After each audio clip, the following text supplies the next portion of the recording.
The Kansas sun had no mercy that July afternoon. It blazed down from a cloudless sky, turning the fields into shimmering sheets of heat and casting long, distorted shadows on the dirt roads that cut through Redwood County. Red dust clung to everything: shirts, boots, truck tires, even the sweat lining Luke Bennett's brow. The air smelled of scorched earth and rust, the kind of scent that stayed on your skin long after you'd come in from the field.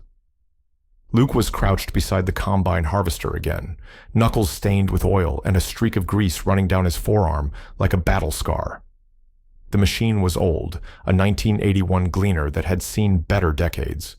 It had broken down for the third time that month, and the Bennett family couldn't afford a replacement, not with the bank breathing down their neck and harvest season looming like a ticking clock. "Come on, you piece of junk," Luke muttered, tightening a bolt with a socket wrench.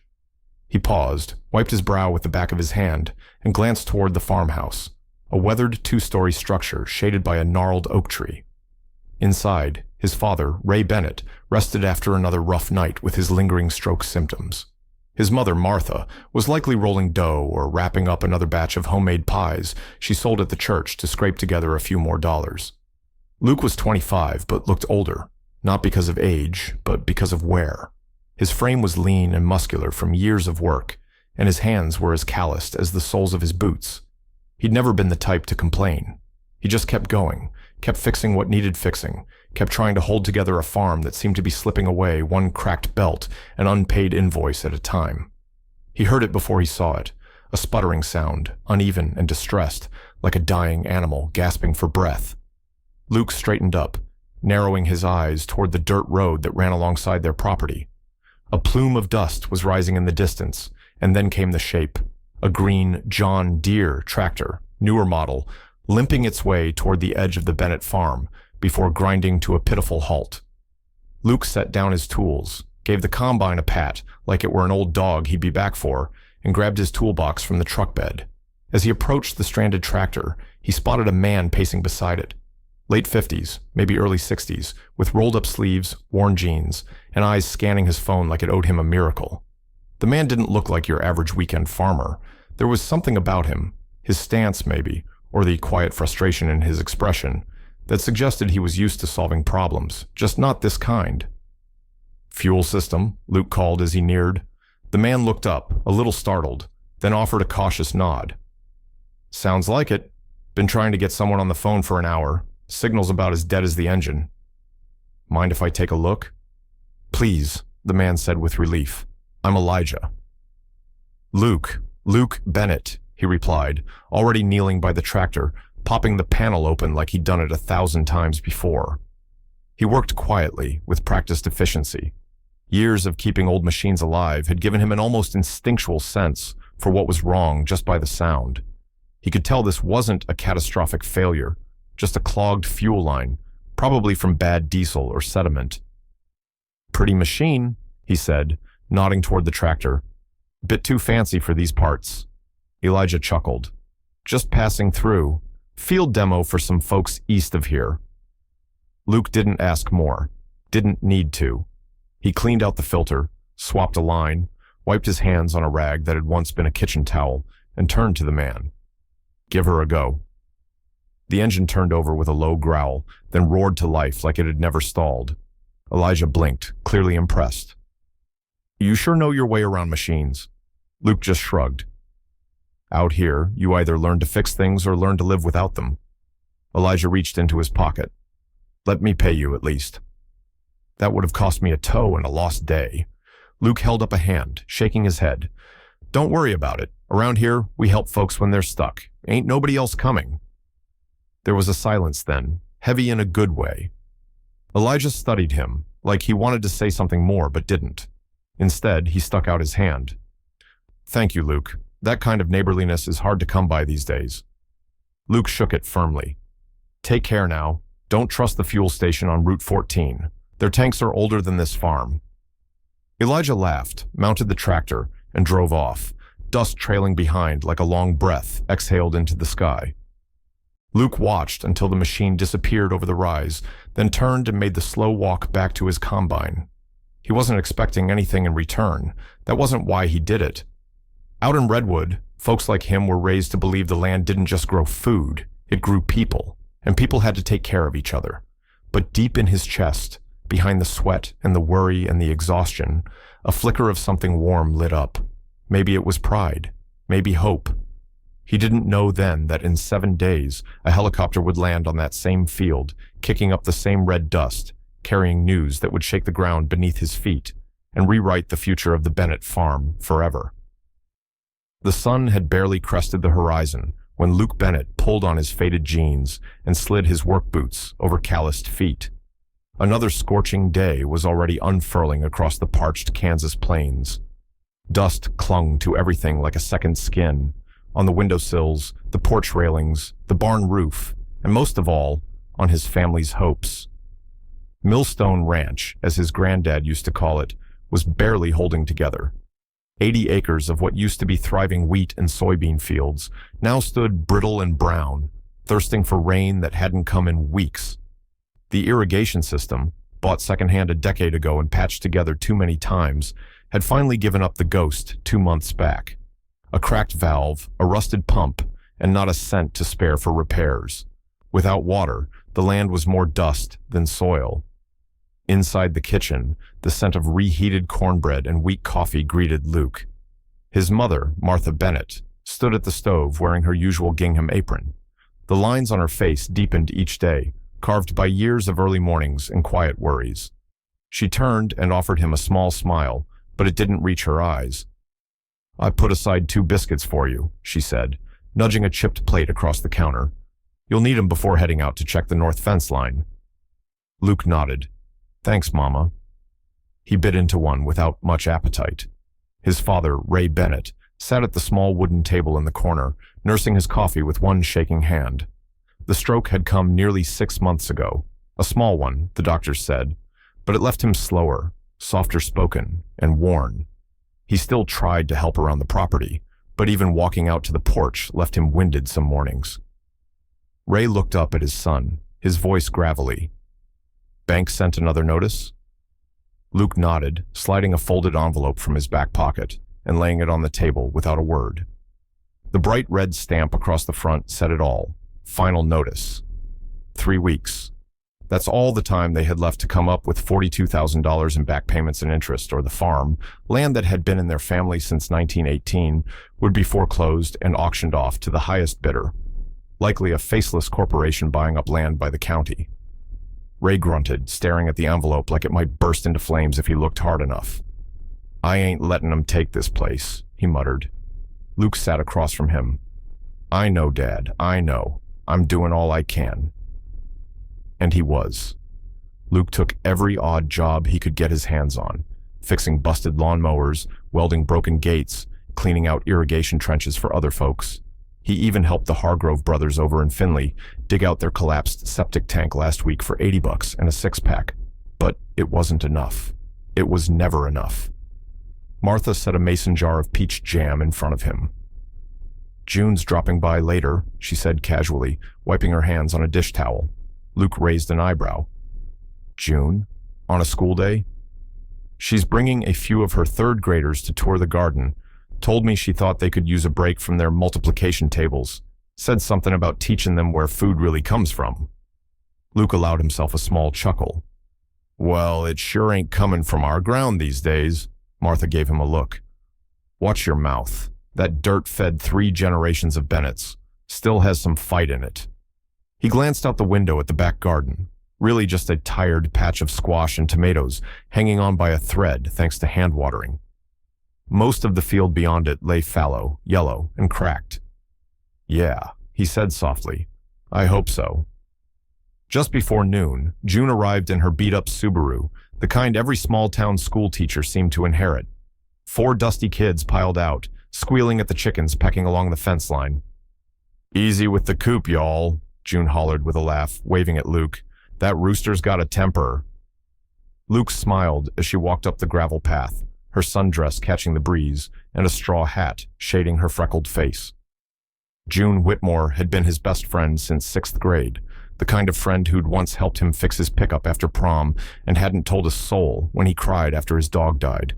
She was steady as rain and just as rare these days. "Kids are city-born," she explained. "Figured it's about time they learned eggs don't grow on grocery shelves."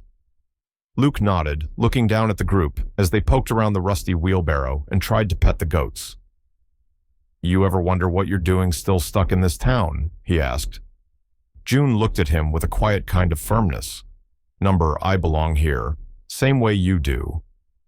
He didn't answer, but something in her words settled in his chest like a stone skipping across water. Later that afternoon, Luke headed out to the edge of the west pasture, where the irrigation lines had completely collapsed. He knelt, pressing his palm to the dry earth. It crumbled like ash between his fingers. No worms, no moisture, no life, just a memory of what the soil used to be. His thoughts drifted back to the week before, to that stranger with the busted John Deere tractor on the side of Route 17. Luke had dropped everything to help him, spent nearly an hour cleaning the fuel lines and flushing the system, refusing any payment. That stranger had looked out of place now that Luke thought of it. His hands were rough, sure, but the way he carried himself. There was something sharper behind the eyes, like a man used to giving orders, not asking for help. Still, Luke hadn't given it a second thought.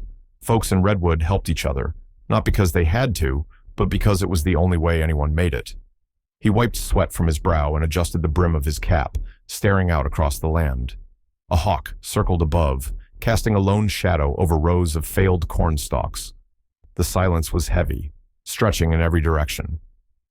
Back at the house, Ray sat in his usual spot under the oak tree, a blanket across his legs despite the heat. Luke joined him, offering a cold soda. They sat in companionable quiet, eyes scanning the fields as the sun dipped lower. "You think we've got one more season in us?" Luke asked quietly. Ray took a slow sip, then set the can down. "I think this land's waiting on us to believe again. It don't need miracles, just hands that don't give up." Luke didn't reply, but in his chest something stirred, a stubborn, unyielding thread passed down through blood and sweat and drought and debt, the same thread that tied them to this soil, no matter how bitter the harvest. He looked back toward the west. The sun hung low, casting golden light across the dust, and somewhere out there, beyond the fence line and old equipment, a seed of change had been planted, quiet and unseen. It was waiting, just like the land. The sun hung directly overhead, baking the Kansas earth until it shimmered like glass. It was one of those oppressive summer days where even the wind couldn't be bothered to move. Luke Bennett stood out back near the garden beds, dragging a frayed hose across dry soil, the kind that cracked beneath his boots like brittle parchment. The irrigation system had given out again the night before, and now the vegetables his mother had worked so hard to keep alive drooped in silent surrender. His t-shirt clung to his back, soaked in sweat, and the air smelled of dust and diesel. He leaned over to adjust the spray nozzle, muttering to himself, when a low, unnatural rumble caught his attention. It wasn't the hum of a crop duster or the occasional roar of an 18-wheeler out on Route 83. This sound was heavier, deeper. It vibrated through his chest, like thunder rolling beneath the skin of the earth. Luke squinted into the sky. Over the northern ridge, just beyond the pasture, where the dry stalks of last year's hay still stood half-harvested, a black shape appeared. Not just a shape, a helicopter, sleek, modern, and definitely out of place over the dusty fields of Redwood County. Its matte black body glinted like an oil slick, and it bore no markings, no company logo, no tail numbers. "What the hell?" Luke whispered, dropping the hose. The chopper slowed, circled once over the open pasture, then began its descent, right into the Bennett's north field. Dust exploded beneath it as the rotors kicked up debris, turning the air into a miniature tornado of dirt and weeds. Luke shielded his eyes, heart thudding against his ribs. 100 questions raced through his mind, but none came with answers. From inside the house, the screen door slammed open, and Martha Bennett came rushing out, her apron still tied around her waist. "Luke, what in God's name?" "I don't know," he called back, already stepping into a fast walk toward the field. "It's landing, on our damn property." Ray Bennett was slower, appearing in the doorway with his cane, his face locked in a scowl. Military, he barked, struggling to keep his balance as he moved toward the porch rail. Doesn't look like it, Luke called, but I'm going to find out. As the rotor slowed, a single door on the side of the chopper opened with a hydraulic hiss. Out stepped a man in a beige linen jacket, dark jeans, and scuffed brown boots that didn't look like they belonged to any suit or soldier. His salt and pepper hair was tied loosely behind his neck, and he wore aviator sunglasses that reflected the full sprawl of Bennett land. The man smiled as if he'd been expected, as if this were nothing more unusual than a neighbor dropping by for a cup of sugar. Luke slowed his approach. "Can I help you?" he asked, his voice steady despite the adrenaline spike racing through him. The man stepped forward, extending a hand. "Luke Bennett, right?" Luke didn't take the hand immediately. "Who's asking?" "Elijah Harper," the man said, letting the handshake linger in the air. "CEO of Greencore Industries." Luke blinked. He'd heard the name before. Greencore was a big player in the sustainable agriculture world: solar irrigation, soil regeneration tech, data-driven crop cycles. They'd been featured in farming podcasts and agriculture journals that Luke occasionally read at the library when he couldn't sleep. But what the hell was the CEO doing here? You're the guy I helped on the road," Luke said slowly, recognition washing over him. "The busted tractor." Elijah's smile deepened. "That's right, that was me." "You said you were just passing through," Luke said, not angry, but not pleased either. "I was," Elijah nodded. "But then I wasn't. Your kindness, it stuck with me. Not just because you fixed my tractor, but because of what you said when I tried to pay you." Luke shifted uncomfortably. "All I said was, folks help each other around here." "And you meant it," Elijah replied. "That matters more than you might realize." He looked over the land, dry, broken, but still stubbornly alive. "This place has heart," he added, "and I think it has potential. If you'll let us, Greencore would like to make Bennett Farm a pilot site. Full technology installation, research partnership, equipment, infrastructure, support, everything." Luke opened his mouth, then closed it again. "I don't understand," he said. "We don't have money. We're not a showcase farm. Hell, we're 3 weeks from foreclosure." "You're exactly what we're looking for," Elijah said, eyes serious now. "We don't want showpieces. We want stories, families, real people holding on in real ways. This land, this legacy, it's valuable." Martha had caught up by then, her face drawn and suspicious. "And what's the catch?" Elijah turned to her with a gentle expression. "Only one," he said. "You keep doing things the way your family's always done them. We'll add new tools, but the soul of this farm, that stays intact." Ray had made it off the porch, slower but determined. He joined them, cane planted firmly in the dirt. "You think you can save this land with gadgets and wires?" "No," Elijah said plainly. "I think you can. We just want to help." The silence that followed was heavy. A soft wind passed through the brittle weeds, and somewhere in the distance, a cicada buzzed to life. Finally, Luke looked his father in the eye. "We've tried everything else," he said. Ray didn't smile, but he nodded once. "Then maybe it's time to try something different, but we ain't selling our soul to do it." "You won't have to," Elijah promised, and with that, the course of their lives quietly but permanently began to shift. The Kansas morning broke heavy with heat, even before the sun climbed fully above the horizon. Luke Bennett stood at the edge of the family's weathered barn, wiping sweat from his brow with a sleeve already damp from labor. The barn, its red paint chipped, its beams older than any living Bennett, was about to undergo its first renovation in decades. Greencore's equipment shipment was due by the weekend, and if they were going to make room for the new irrigation tanks and solar-controlled climate systems, Luke needed to clear every inch of clutter that had collected through 3 generations of hard farming. Inside the barn, the air was thick with dust and the scent of aged wood. Luke worked methodically, hauling old seed bags, broken tools, and rusting machinery parts into piles. Somewhere under the layers of forgotten equipment, he was sure there might be snakes. Or worse, moldy hay that hadn't seen sunlight since the 80s. He was in the middle of lifting a bent wheelbarrow when his boot struck something unusual. Wood, but not the barn's plank floor. It echoed hollow beneath him. Kneeling, he swept aside the straw and dirt, revealing what looked like the edge of a wooden trapdoor, warped with age. He pulled harder, clearing a larger patch, until he could see the full square shape of the door, its handle missing, but the hinges still intact. Luke's pulse quickened. He didn't remember any of his family ever mentioning a cellar below the barn. He grabbed a crowbar from the workbench and wedged it under the edge. With a groan of old iron and splintering wood, the hatch lifted open. A rush of musty air hit his face, laced with the scent of earth and something older, something forgotten. He peered into the darkness below. Wooden steps led down into what looked like a small stone-walled room. Sunlight filtered through the barn slats above, casting long, angled shadows over the mouth of the opening. Luke hesitated only a second before grabbing a flashlight and descending. The cellar was cool, almost cool enough to make him forget the heat outside. Stone walls lined the space, and despite the years, it felt dry, preserved by good construction and maybe a little luck. He swept the light across the room. Dust danced in the beam. Shelves lined the walls, filled with books and jars, old canisters, and labeled tins.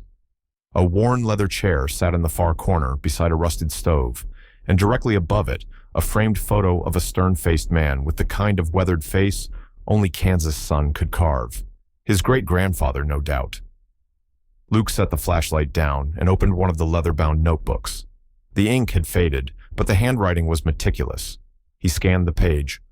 Water rotation should begin on the first new moon of April. Soil rests best by firefly season. Never plow before the third frost. Another book contained drawings, diagrams of irrigation routes, compost layering systems, planting schedules matched to lunar cycles. Luke felt like he'd stumbled upon a treasure chest of knowledge, not the modern kind. This was lived-in, passed-down wisdom, the kind you only earned by listening to the land. On the back wall, he spotted a large, rolled-up map pinned between two rusted nails. He took it down, careful not to tear the brittle paper. When he unrolled it, he saw an inked outline of the entire Bennett property, field divisions, creek beds, elevation markings. But what caught his attention was a thick line drawn across the north pasture, labeled in pencil, 1933, irrigation line number 2, buried. He sat back on the cellar steps, heart pounding. An underground irrigation system, forgotten for nearly a century. If it still existed, if it could even partially function, it could change everything. The cost of new irrigation alone had been a looming mountain. Maybe his great-grandfather had left more than memories in this place. Maybe he'd left solutions. Luke spent the next few hours carefully boxing up the most fragile items from the cellar, cataloging the books by season and topic. He took photos of each page with his phone, uploading them to the cloud in case anything got lost or damaged. By midday, his shirt clung to his back and his knees ached from crouching, but he didn't care. He was working on something real, something that could be a turning point for their farm. At dinner that evening, Luke sat with his parents at the worn wooden table in the farmhouse kitchen. He recounted the discovery in quiet, reverent tones, like he was sharing a sacred secret. Ray's fork paused halfway to his mouth. The old man built a cellar under the barn? Luke nodded. Not just a cellar, a library, a damn university almost. Schedules, moon charts, old compost formulas, water usage plans, all in his handwriting. Martha's eyes shimmered. Your great-grandfather was a hard man, but he believed in stewardship. Always said, leave the land better than you found it. I think he left us a blueprint, Luke said. And get this, there's a buried irrigation line drawn out on the map. It's old, but if it's intact... Ray sat back in his chair, his expression unreadable. We've been fighting to keep this farm afloat for years, and all this time, that old bastard had a secret weapon buried under the barn. He didn't hide it from us, Martha said gently. He just knew the right time would come. That night, after his parents had gone to bed, Luke couldn't sleep.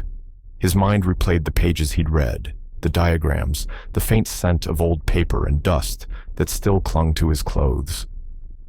Around midnight, he grabbed his flashlight and went back out to the barn. The cellar greeted him like an old friend.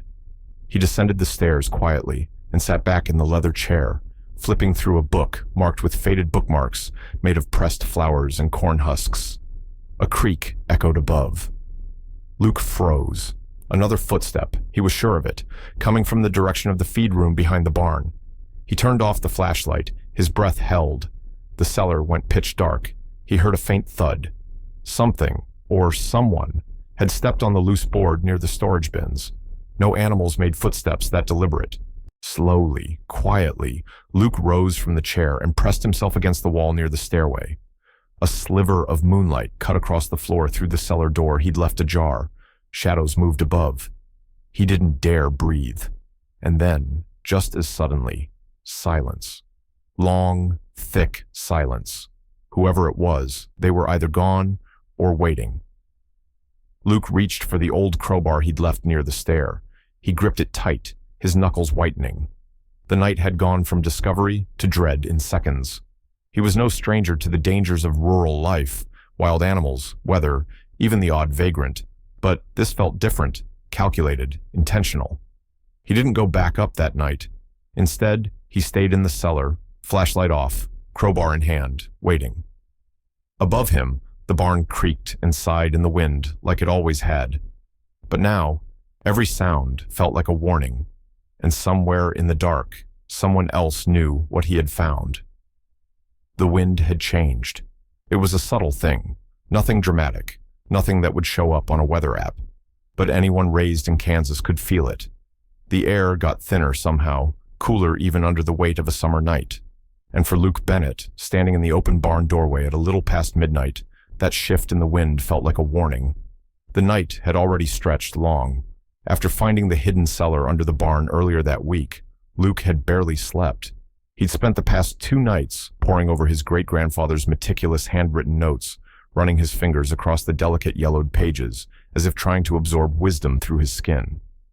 Techniques on lunar-based planting, organic composting ratios, irrigation layouts, all written in looping, careful script with ink that had faded into the color of dried tobacco. More than once, he'd caught himself whispering aloud. "You really knew your land," he muttered, as he traced a chart showing crop rotations plotted against moon cycles. Knew how to listen. But tonight wasn't about books. Tonight something didn't feel right. The dogs had been restless since dusk, Scout especially.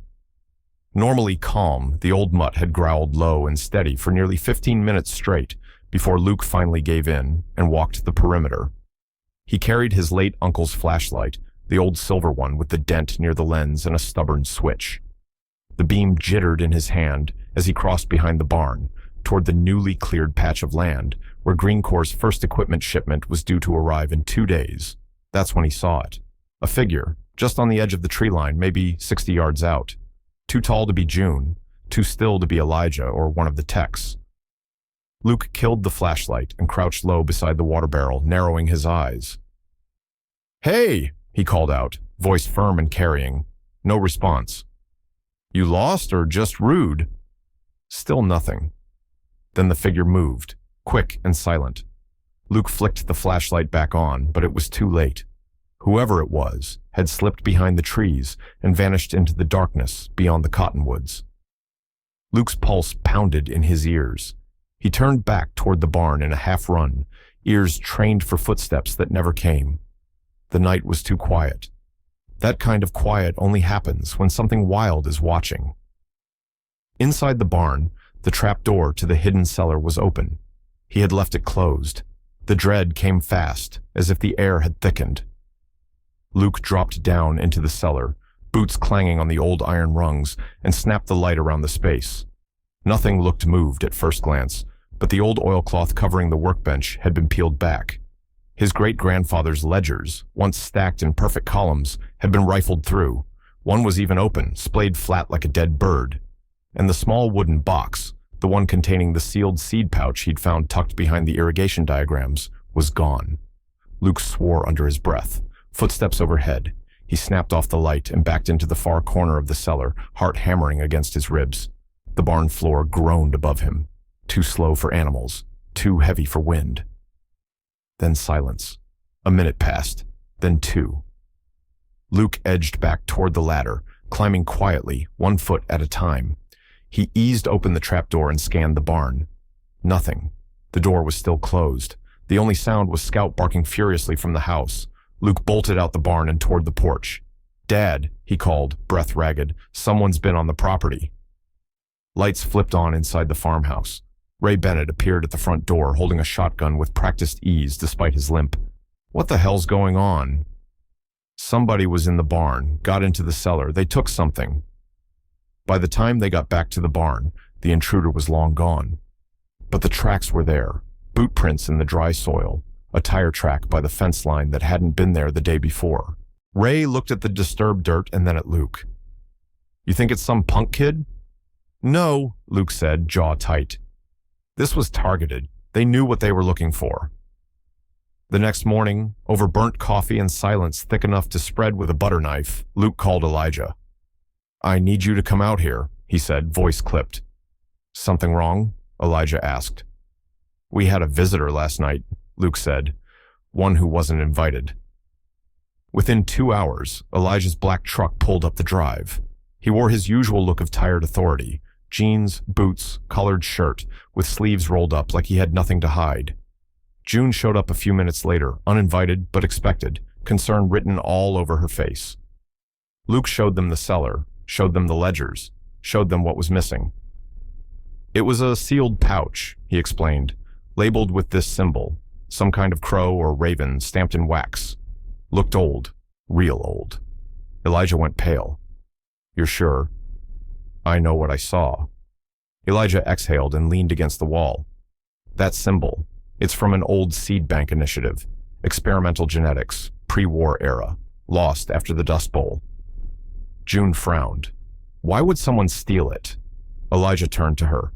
"Because if the contents are what I think they are, it could be the last trace of a hybrid strain designed to survive arid climates without synthetic aid." Luke blinked. "You mean drought-proof crops?" "More than that," Elijah said. "Soil-regenerating root structures, built-in pest resistance. It was all theoretical back then, but if someone finished the work..." Luke didn't need to be told twice. "So, whoever was here last night knew exactly what they were after," Elijah finished. June stepped forward. "There's only a few people who'd even know that cellar existed, and fewer who'd know about seed genetics. This isn't random." Ray, silent until now, finally spoke. "It's the bank." Luke looked over. "Curtis?" "Yeah," Ray nodded. "He came snooping around last week, asking about mineral rights, water rights, even offered to appraise the land for some unnamed investors." Luke's fists clenched. "I should have known." That night, Luke sat alone by the barn, the stars scattered like spilled salt overhead. He had the old ledger on his lap, one of the few that hadn't been touched. He turned the pages slowly, reverently, like leafing through scripture. His great-grandfather's voice seemed to echo between the lines. "Protect the roots, and the land will protect you." Luke stared out across the dark fields. This wasn't just about crops. This was war.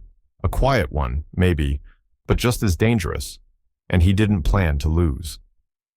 The morning after the break-in, the air felt heavier. The Bennett farm woke up slower than usual. Luke hadn't slept, neither had Ray. Even Scout, usually eager to chase the mailman or bark at the wind, lay curled beneath the porch, with his ears twitching at every sound. Something had shifted the night before, not just in the barn, but in all of them. June came by early, bringing fresh biscuits and a look that said she wasn't leaving until she knew the full story. Elijah followed an hour later, his SUV dusted with red clay and his brow furrowed deeper than usual. There were no answers yet about who had broken in, but the missing seed pouch weighed heavier than any silence. After breakfast, Luke made his way back to the cellar. The dirt under his boots felt different now, less sacred, as if someone had walked over a grave and left the soul wandering. He reached the bottom of the ladder and clicked on the lantern. The cellar smelled of old cotton and dry paper. A few specks of dust danced through the beam like ghosts caught in a slow waltz. Luke moved to the old wooden cabinet tucked into the corner, a place he hadn't fully inspected during the chaos of discovery. Inside, wedged between two ledgers and a rusted tin marked Barley, 1923, He found a small wooden case, about the size of a shoebox. The lid groaned as he opened it. A reel-to-reel recorder, vintage, heavy, American-made, with a label that read, Bennett, Charles, 1946. Luke stared at it, unsure what to feel. Part of him didn't want to touch it, like it might vanish into memory if he reached for it. But another part, the part that felt his great-grandfather's presence in the creaks of the barn and the hum of the soil, compelled him. He brought the machine upstairs. Elijah recognized it instantly. That's a Presto Model A. Government used them during the war. It still work? Let's find out, Luke said, already scanning the barn for an outlet. With some coaxing and a new power adapter Elijah ran out to grab, the old recorder sputtered to life. The tape hissed, then crackled, and then a voice emerged, rough, southern, deliberate. If you're hearing this, that means the farm's been passed down again, and I reckon there's a reason you came looking. Maybe you found the cellar, maybe you found the seeds. Hell, maybe you just found trouble. Either way, you're blood, and blood means something on this land. Luke sat back slowly. It was his great-grandfather's voice. He'd only heard it once, from a decades-old family tape they played at a reunion, but it was unmistakable. They came in 45, wearing suits and smiles. Said they wanted to help us farm smarter. Called it chemical assistance. Promised higher yields, fewer pests. What they didn't mention was what it'd do to the soil, or the bees, or the babies down the road born with nothing in their lungs. June put a hand to her mouth. The voice continued. I told them no. Told them this land wasn't theirs to poison. That didn't sit well. They stopped by more often. Sometimes they came at night. Once, I found tire tracks by the well and the pump handle half busted. Luke and Elijah exchanged a look. So I started recording things, writing things down, hiding the real seeds, the old ones, the black corn, the moon beans, the fire barley, stuff that hadn't been touched by science or greed, stuff that remembers where it came from. The tape whirred softly as the voice paused. If you're hearing this, don't let them bury it. This farm ain't just rows and fences. It's memory. It's fight. It's love that got calloused and put on boots. They want what's under it, but they can't buy what's in it. That belongs to us. To you. The tape clicked. End of reel. No one spoke for a full minute. Then Elijah exhaled. I knew your great-grandfather was smart, but this is a manifesto. It's more than that, June added, eyes glassy. It's proof. He was fighting something real, and so are we. Luke felt something shift inside him, a kind of steel slotting into place. He talked about the seeds. He said he hid them. The black corn, moon beans. We only found one pouch. What if the rest are still somewhere? Ray, who had come in quietly during the playback, spoke now. There's a spot, out past the old cattle gate. Flat land, never tilled. Your mom used to call it the quiet patch. Said even the birds didn't sing there. Luke looked up. We go at first light. That evening, Luke climbed back down into the cellar with a notebook in hand. He began cataloging everything, from hand-labeled jars of seeds to the lunar planting calendars scrawled in pencil across yellowing sheets. It wasn't just a collection. It was a system, carefully thought out, painfully preserved. In one folder labeled Moon Phases, he found tables correlating full moons to specific planting and harvesting dates, notes on soil temperature shifts and pest cycles. Another folder, Water Wisdom, held charcoal sketches of subterranean channels and hand-dug reservoirs his great-grandfather had built during the Dust Bowl. Luke read until his eyes stung. He understood now why the soil on this land still breathed when other farms had gone dry. It wasn't just luck or old methods. It was reverence. That night, as the moon climbed above the Kansas plains, Luke returned to the barn, placing the old tape recorder back in its box. Then he stood in the doorway, staring out across the fields. The stars blinked slowly overhead, indifferent but endless. Somewhere out there, people were still plotting how to take what they didn't plant. But down here, on this battered land, a young man had made a decision. He wouldn't just fight for the farm. He would fight for the legacy. And he would do it not with fists, but with memory, roots, and the seeds of something too ancient to be owned. In that silence, Luke whispered a promise to the soil beneath his feet. "I'm still listening, Grandpa, and I won't let 'em win." By the time the sun rose over Redwood County, a thin fog curled over the lowlands like breath held too long. It clung to the ground, as if reluctant to let the night go. Luke, June, and Elijah stood by the old cattle gate on the north edge of the property, backpacks slung over shoulders, flashlights clipped to their belts, boots already wet from the dew. The air had a bite to it, early signs of a shift in season.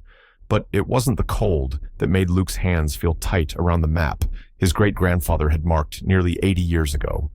It was what they were about to find, or not find, the promise of the black corn, the moonbeans, the old seeds that had outlived the men who'd planted them. The map was crude, hand-drawn, edges frayed and smudged with time, but the instructions were plain enough. Past the cattle gate, cross the dry licks, where the birds don't sing. "I remember this place," June said quietly as they passed the rusted hinges of the gate. "Used to think it was haunted. No wildflowers, no cicadas, just wind." Luke nodded. Mom called it the Quiet Patch. The land dipped there, a shallow basin between two nearly invisible creek beds, dried long ago by drought or neglect. Red earth gave way to pale clay and tangled brush. The trees that rimmed the hollow leaned inward like they were guarding something. They walked in silence, save for the occasional snap of a twig or the whisper of grass against jeans. Elijah's breath steamed in front of him. "Place like this. You feel it before you see it." About 100 yards in, June stopped. There. The ground sloped into a flattened ellipse, and at the center, half buried in loam, was a faint mound, just high enough to raise suspicion. Luke crouched and brushed the dirt with his hand. The soil felt different, loose but dense, packed by time and something intentional. He pulled the short spade from his bag and began to dig. 10 minutes later, the metal tip hit wood, not a box, but a hatch, reinforced with iron brackets, weathered by years of underground sleep. There was no lock, just a rusted handle. "You sure?" Elijah asked. "No," Luke replied, "but I'm doing it anyway." With a groan, the hatch lifted. A rush of cold air escaped, sharp and earthy, like the breath of a sealed tomb. Luke descended first, then called for June and Elijah to follow. Their flashlights pierced the dark, revealing a narrow tunnel, just tall enough to crouch in, lined with brick and cedar. It led to a small chamber beneath the hill. Inside were 3 crates, one labeled Cornus Noctis, another Phaseolus Luna, and the third Orzo Fiamma. The labels weren't printed. They were burned into the wood by hand. Luke pried the lid off the first. Inside were rows of wax-sealed pouches, each wrapped in oilcloth. He opened one. Black corn kernels, jet dark and glossy like river stones, shimmered against the lantern light. "These haven't seen daylight in nearly a century," Elijah whispered. June stared at them like relics of another world. "They look alive." "They are," Luke said. The other crates held seeds just as foreign, moon-shaped beans in hues of violet and blue-gray, and barley grains so deep red they looked like embers. There was a note folded under the last pouch. "Plant them only when the moon cuts the sky clean. Waning crescent. Earth needs time to listen first." Elijah exhaled through his nose. "Your great-grandfather wasn't just a farmer. He was a scientist, a poet, and a preservationist." "Yeah," Luke said, fingers still tracing the black corn, "but he never got the chance to show the world." Lightning cracked in the distance. Rain wasn't expected. "We need to get these back," June said, but the rain didn't wait. By the time they emerged from the tunnel, the sky had turned slate gray. Within minutes, it began to pour, thick, driving sheets that pelted the ground and soaked them to the bone. The dry licks became rivers. Luke grabbed the crates, straining with the weight, and pointed to the old hunter's cabin just visible on the ridge. "There! We waited out there!" Mud sucked at their boots as they scrambled up the slope, water cutting channels through the ground like veins opening. They made it, barely, slamming the door shut as thunder rolled close behind. The cabin was small but dry, the roof patched with metal sheets and the floor strewn with hay. An old fireplace sat dead center. June lit a match. They huddled by the flame, steam rising off their clothes, hearts pounding. Elijah stared into the fire. "You know, when I was 9, my father lost our land, southern Illinois. Bank came for it after the drought. I promised myself I'd never let that happen to another farmer if I could help it. That's why I built GreenCorp. Not for profit, for payback." Luke looked at him, surprised. "Payback? For the land," Elijah said simply, "for what they took." Silence settled, broken only by the crackle of fire and the storm raging outside. June spoke next, her voice soft but certain. "Then let's do it. Let's plant them, prove they work, not just for this farm, but for everyone they tried to erase." Luke looked down at the crates again, at the black seeds that had waited, patient in the dark. "I think," he said slowly, "they've been waiting for this moment longer than we have." Outside, the storm began to move on, but inside that cabin, something was just beginning. The Kansas sun was sharp that morning, casting long streaks of gold through the mist rising off the fields. It was the kind of morning that demanded attention, not because it was particularly beautiful or violent, but because it felt like the pause before something changed. Luke Bennett stood at the edge of the north field, staring out across the furrows where rows of newly sprouted corn, black corn, poked bravely through the tilled earth. It wasn't just any crop. It was legacy reborn.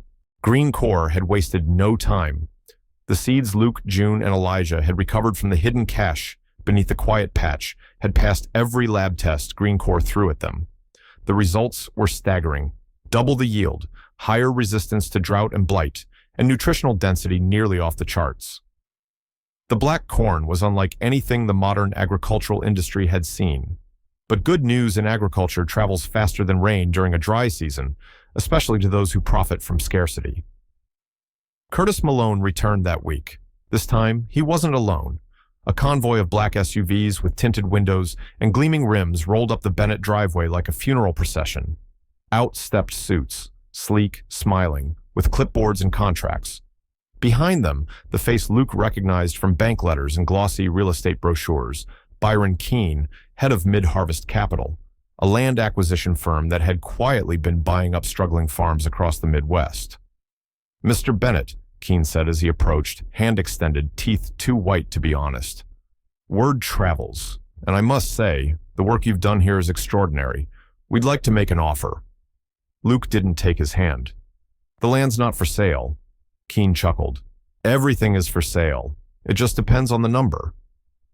What followed was a whirlwind. Offers in writing. Legal documents slid across the Bennett's worn kitchen table. The promise of financial security so large, it made Martha's hands tremble as she held the paper. A figure no small farm had ever seen before. But June's expression was tighter than ever. She'd been watching, reading, connecting dots. And what she uncovered shook everything. A web of shell companies tied back to Mid-Harvest, Curtis Malone, and even the regional office of the Agricultural Bank. Land-grabbing schemes, soil reports being doctored, pressure applied to small-town zoning boards, all designed to inflate land prices around high-yield areas, like the Bennett farm had suddenly become. It wasn't about black corn, it was about control, profit, and they'd seen what Luke had discovered and wanted to swallow it whole. June brought the evidence to Elijah, and within a day, GreenCorp's legal team was on site. A formal complaint was drafted to the Kansas State Agriculture Court. Luke, who had never stood behind a microphone or in front of a judge, was thrust into the spotlight. Ray was the one who gave him the push. "You fixed that man's tractor because it was the right thing to do," Ray said one evening, his voice gravelly with pride. "Now you fix this. For the land, for us. You fix the story." The court date came faster than expected. Media outlets caught wind of the story. Reporters showed up in boots and button-downs, walking among tractors and milking interviews from neighbors. Some came from as far as Chicago. One journalist even asked, "Do you really think a little Kansas farm can stop a billion-dollar company?" Luke didn't answer. He just kept planting. At the courthouse in Wichita, the room was packed. Farmers, students, media, even representatives from the USDA. The judge, a no-nonsense woman with hair tied in a tight braid and a sharper stare than a hawk, gavelled in the hearing. Elijah testified first, speaking not as a CEO, but as a former farmer. He told his story, the foreclosure, the loss, the decision to start Greencore. He detailed how the black corn was more than just a product. It was a turning point. June took the stand next, unraveling the scheme behind Mid-Harvest and their allies. She submitted documents, played audio of phone calls she'd recorded with Curtis. One clip in particular. "If we get that land, we control the seed. We control the future." Sucked all air out of the courtroom. Then came Luke. He stood there, boots dusty, flannel sleeves rolled to his elbows, hands calloused and trembling just slightly. "This farm's been in my family for 4 generations. It's more than rows and equipment. It's stories. It's Saturdays fixing tractors with Grandpa. It's midnight thunder, shaking the rafters, while my mom baked bread for the Sunday market. And now it's this corn, this miracle. And yeah, it's hard, but we didn't come this far to sell out. We came this far to stand up." He paused, the silence hanging thick. "This seed doesn't belong in a vault. It belongs in the soil, and this land belongs in the hands of people who understand that." When the judge delivered her verdict, it wasn't just a win, it was a declaration. The bank was found complicit in unlawful pressure tactics and fined. Mid-Harvest was banned from acquiring agricultural land in Kansas for 5 years. The Bennett Farm was officially designated a Heritage Agricultural Preservation Site, protected by state law. Greencore was granted a permanent partnership, with Bennett Farm becoming its flagship regenerative site. Outside the courthouse, under a sky bruised with twilight, Luke stood beside June, their hands clasped tight. "We didn't just win," she whispered. "We changed the game."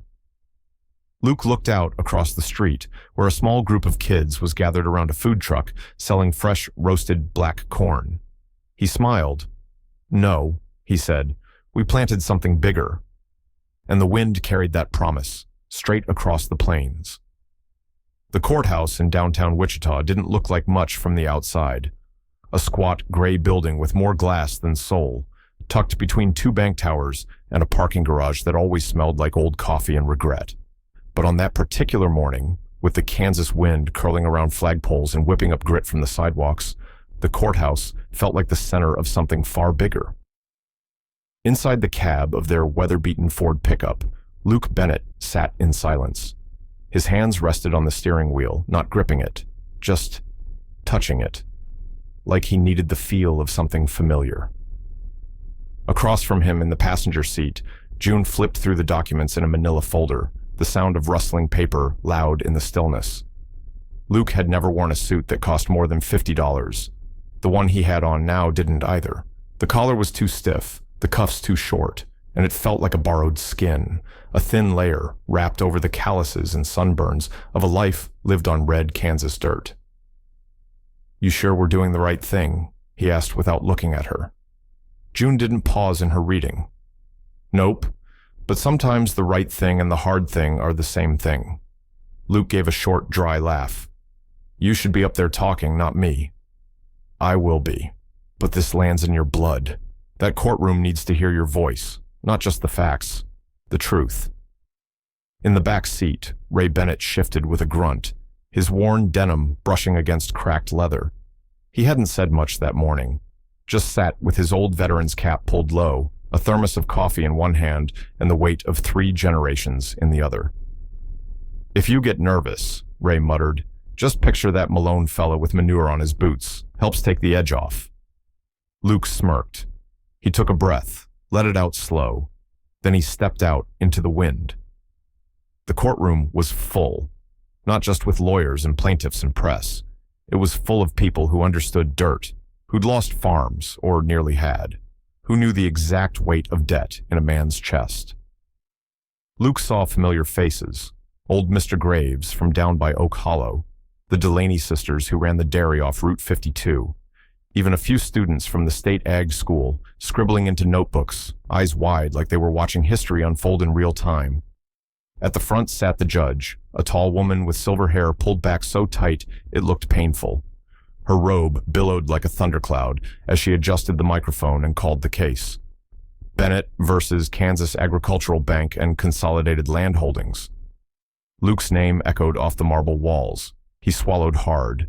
The bank's lawyers started first. Smooth voices, perfect diction, terms like breach of agreement, payment delinquency, and foreclosure authority floated across the room like oil on water. To them, this was a simple matter of business. Then it was June's turn. She stepped up without notes. Her voice wasn't loud, but it carried, like thunder in the distance. Ladies and gentlemen, this isn't about paperwork. It's about people, about what happens when legacy runs headfirst into a ledger, about how you measure value when the thing being measured has no price. She walked to the evidence table and lifted the small, dusty reel-to-reel recorder. In 1946, Charles Bennett sat in a basement on that farm and spoke these words. She clicked play. The courtroom fell silent. Charles's voice, grainy, steady, stubborn, spilled into the room.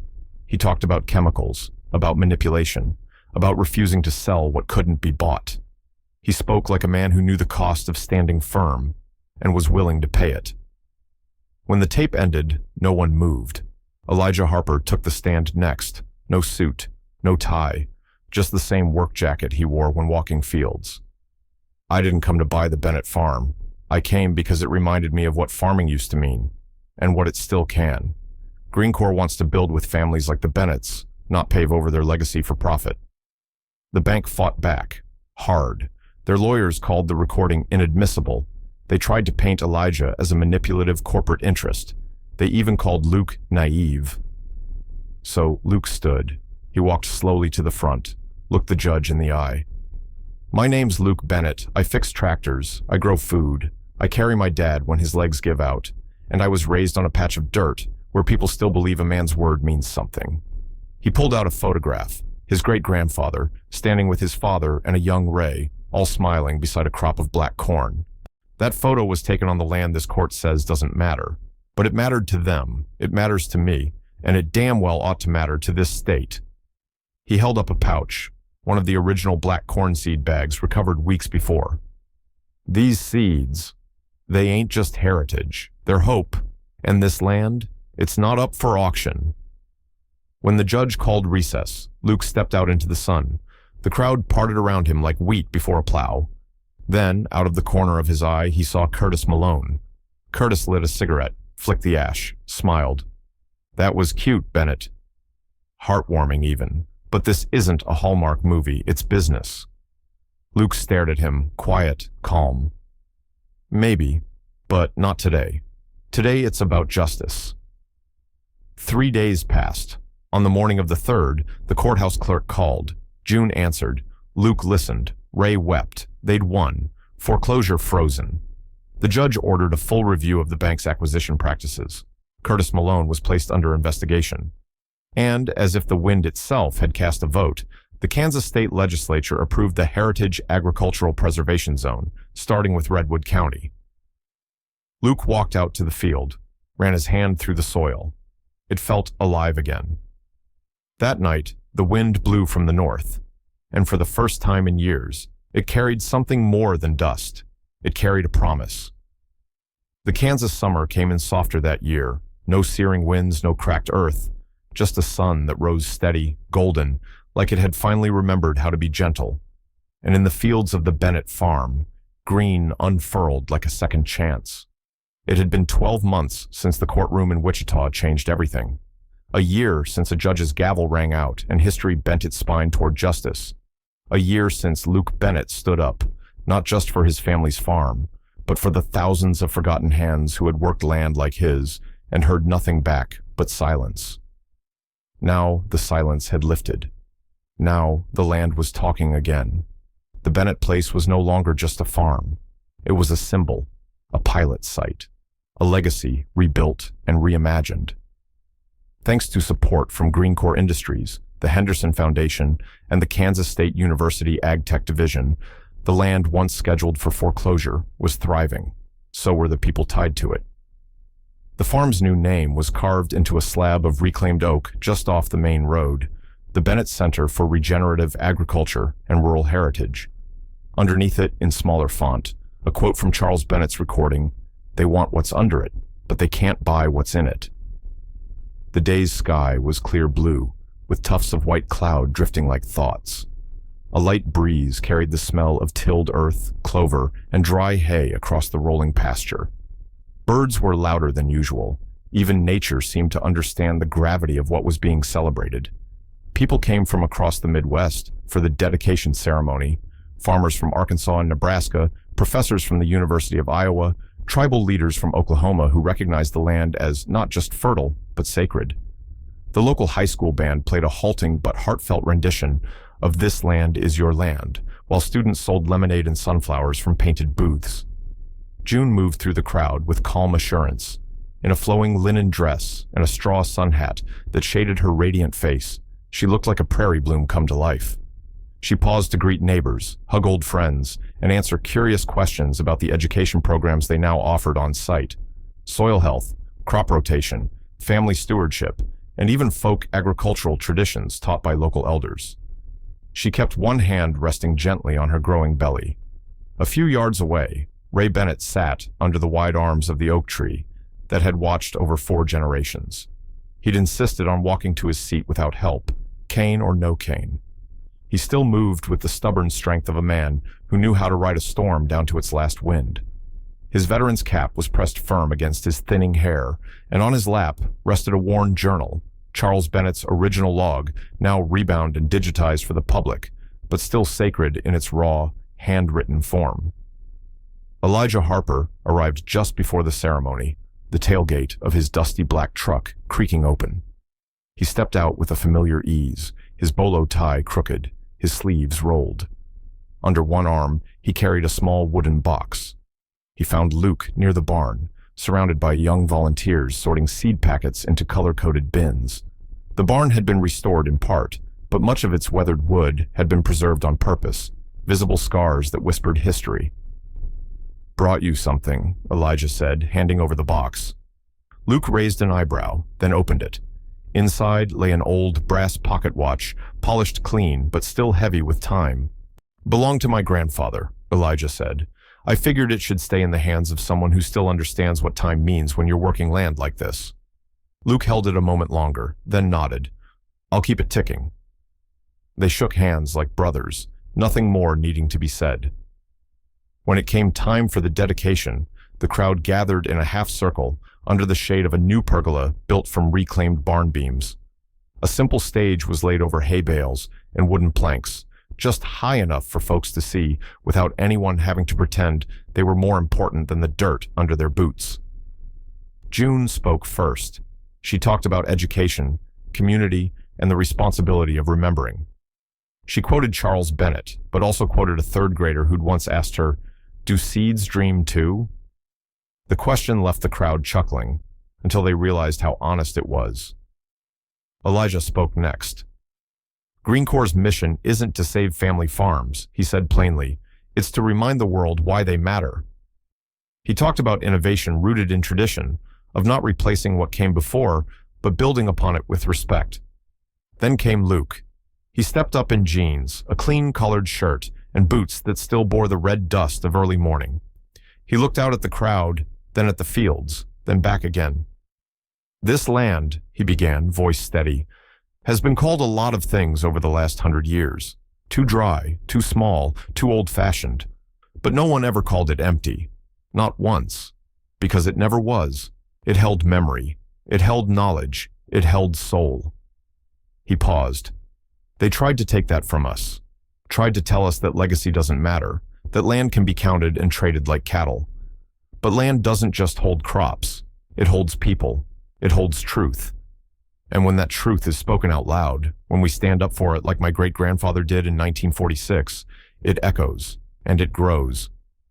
He held up the old photo of Charles Bennett standing beside the black cornfields. "My family planted something here a long time ago. Not just crops, but conviction. And now we're watching it bloom all over again." Applause rolled through the crowd, like a slow clap of thunder on a dry plain. After the ceremony, Luke and June took a private walk down the dirt road behind the barn, the same road where he'd once fixed a stranger's tractor. A road that led not just to town, but to change. "I still can't believe it," June whispered. "What we built, what it became." "It's not what we built," Luke replied. It's what the land let us become. They stopped by the cellar, the old underground chamber now turned archive and teaching room. A plaque had been mounted at its entrance, dedicated to the unseen roots that keep us grounded and to the voices that never stop speaking. As twilight settled, the family gathered under the oak. Neighbors joined with guitars and fiddles, fireflies blinking like a slow applause. Kids played barefoot in the grass, while elders passed sweet tea and memories between rocking chairs. Elijah sat beside Ray, the two of them staring out at the glowing fields. "You think she'll be all right?" Ray asked, nodding toward June. Elijah smiled. "She'll be better than all right. That kid's going to grow up knowing what it means to fight for something worth planting." Ray looked up at the stars. "Feels like the land's breathing easier now." Luke stepped forward, pulling the pocket watch from his chest pocket. He flipped it open, watching its rhythm. Then, looking to the field, he whispered, "It ain't just time moving forward anymore. It's us." And in that moment, surrounded by laughter, legacy, and a land no longer gasping but alive, the wind shifted. Not a storm, not a warning, just a beginning. A beginning that felt like a promise. A place where the land had, at last, begun again. "We didn't just save a farm," Luke would later say. "We saved a reason to keep dreaming." Sometimes, a story isn't just about land, or loss, or even legacy. Sometimes, it's about a promise that outlives the people who made it. A seed planted in silence, watered with grit and grace, waiting years, decades even, for the right hands to dig it up and give it light again. That's what Luke Bennett did. With calloused fingers and a stubborn heart, he didn't just fix a stranger's tractor, he jump-started a miracle. And in doing so, he sparked a movement no one saw coming. Now, maybe you're watching this and thinking, this is just a story, just a farm, just one guy. But if you're still here, if you felt your chest tighten or your throat catch as the black corn broke through the soil or the courthouse doors opened in Wichita, then you already know it was never just a story, because it was never just about Luke. It was about every small town that got passed over, every grandparent who kept a promise long after the world stopped listening, every old barn hiding forgotten blueprints, and every young heart wondering if there's still something worth staying for. It's about you, and the question hanging in the air long after the credits roll, what will you fight for when no one's watching? Now, if this story moved you, if it reminded you of your grandfather's hands, or your hometown's forgotten roads, or the way your mama used to whisper that God put the strong in the soil, then don't let it stop here. Drop a comment below. Tell us what part hit you hardest. We want to hear your voice. Because these stories, they live because of you. And when you speak up, you don't just keep the story alive, you pass it on. So if you haven't already, subscribe to the channel. We're just getting started. This was one farm, one fight, one promise. But coming up next, we've got stories that'll shake the dust off your boots and light a fire in your chest. Stories of forgotten towns, fearless folks, and second chances that didn't knock. They kicked the door down. And you're part of it. So stay close. Hold tight to the land, the memory, and the heartbeat that still pulses through every patch of dirt worth defending. And remember, the soil's always listening. The wind still carries names. And sometimes, the smallest act, like fixing a stranger's tractor, can change the course of everything. Until the next story, friends, keep your boots muddy, keep your words strong, and keep believing that the best stories are the ones still being written. We'll see you in the next one. And if you've got a story to tell, drop it below. Yours might be the next one we bring to life. See you in the next chapter.